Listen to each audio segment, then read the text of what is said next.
بیان کرتے تھے.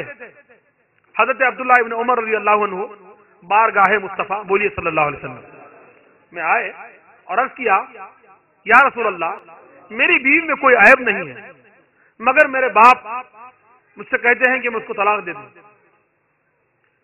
میرے لیے کیا حکم ہے؟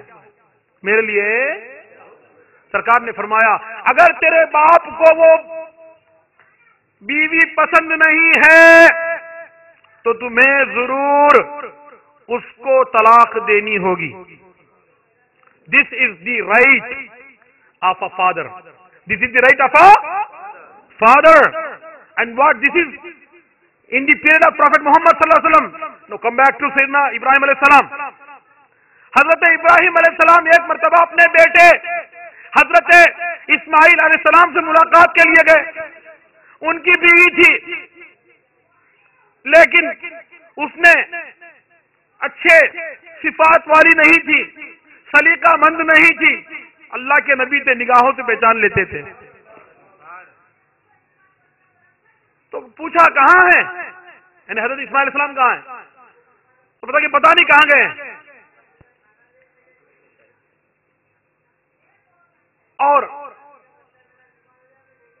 اس نے کچھ ایسے کلمات کہے جو حضرت ابراہیم علیہ السلام کو نہیں بھائے, ناگوار ہوئے. فرمایا کہ اچھا اسماعیل آئے تو کہہ دینا کہ آپ کے ابا جان آئے تھے ملاقات کے لیے, انہوں نے کہا ہے کہ چوکھٹ بدل دو, گھر کی چوکھٹ بدل دو.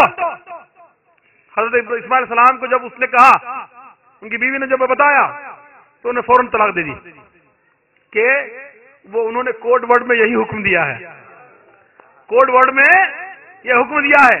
پھر کچھ دنوں کے بعد دوبارہ آئے, دیکھا بڑی ہی سلیقہ مند بیوی تھی. سبحان اللہ. دیکھ کے آپ خوش ہو گئے, ابراہیم علیہ السلام کی خدمت نہیں کی, بہت خوش ہوئے اور جاتے ہوئے کہہ کر گئے کہ جب اسماعیل آئے تو کہنا کہ آپ کے ابا جان نے فرمایا ہے کہ چوکھٹ کو ذرا اچھی حفاظت کرنا. تو انہوں نے بیوی کو چوکھٹ کہا تھا کہ اس لیے تو آج چوکھٹوں پہ ہماری مائیں اور بہنیں نہیں بیٹھتی.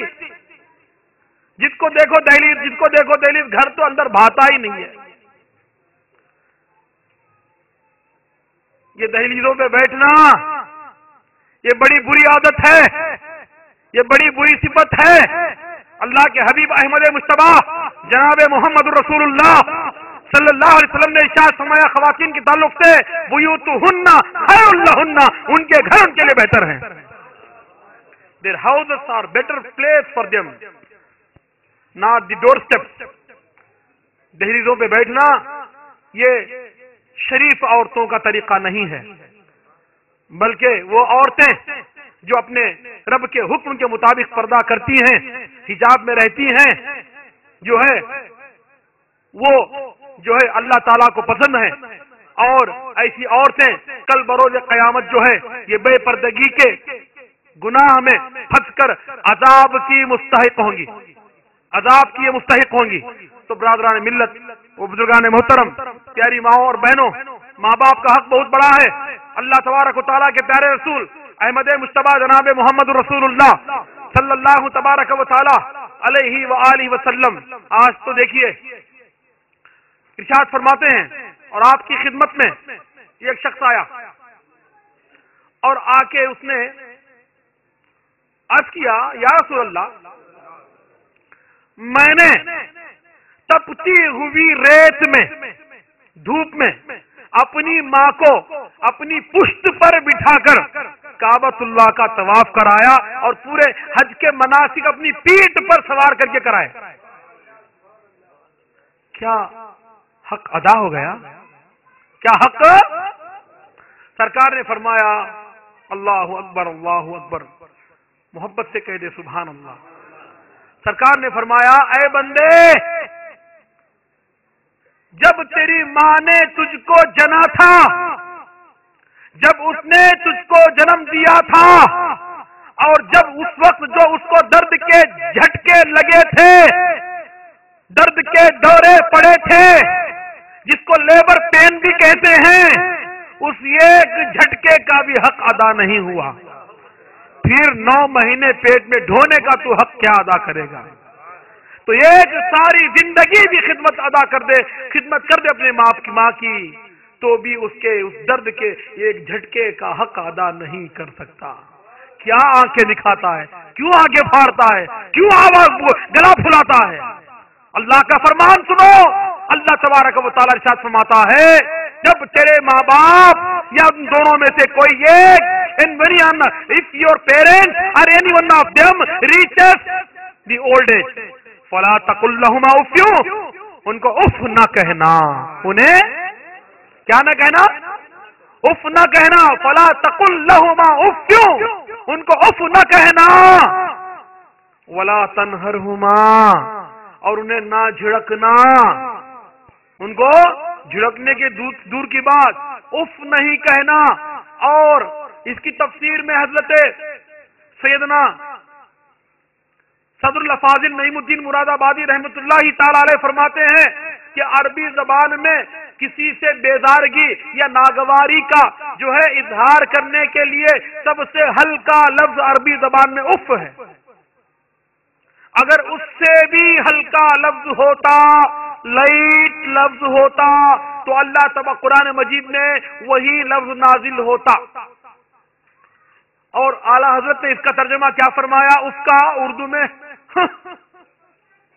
کہتے نا بیٹا عبد الرحیم کیا ہے؟ تو یہ کہنا جو ہے یہ بہت بڑی گستاخی اور بے ادبی ہے۔ ماں باپ، ماں کے حق میں، ماں کے نزدیک یا باپ کے اور پھر جھڑکنا تو اور بھی بڑی بے ادبی اور بدبختی ہے۔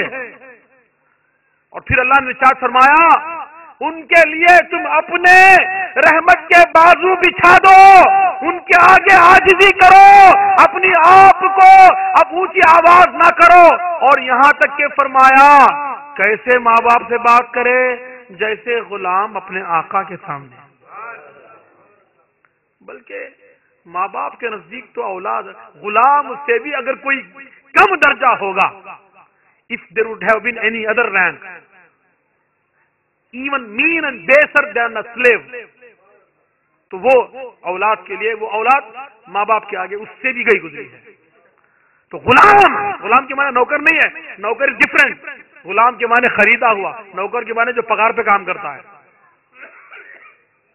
تو اس سے بھی گیا گزرا جو ہے اگر کوئی مقام ہو تو وہی جو ہے اولاد کا ماں باپ کے نزدیک ہے۔ اب ان کا مال، بیٹے کی اولاد کے مال میں ماں باپ کا کیا حق ہے؟ سبحان اللہ سبحان اللہ۔ ایک صحابی بارگاہ مصطفیٰ میں آئے، یا رسول اللہ صلی اللہ علیہ وسلم، میرے پاس مال بھی ہے اور میری اولاد بھی ہے، میرے پاس مال بھی ہے اور میری اولاد بھی ہے، اور میرے باپ باپ جو ہے میرے مال سے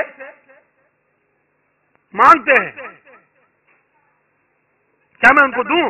کیا حکم ہے؟ سرکار نے فرمایا تو کیا فرمایا؟ You and your wealth is there property, تو اور تیری دولت جو کچھ تیرا مال سب ان کی ملکیت ہے، وہ اپنی ملکیت میں جیسے چاہے تصرف کرے۔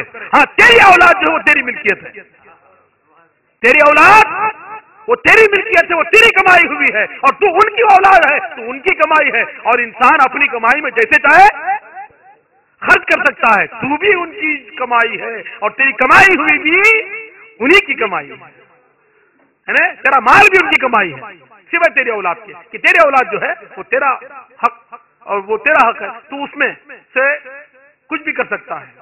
تو یہ حق تو جو ہے ماں باپ کا ہے۔ تو ماں باپ کا حق یہ ہے کہ ان کے دنیا زندگی میں تو ان کے حقوق ہے ہی۔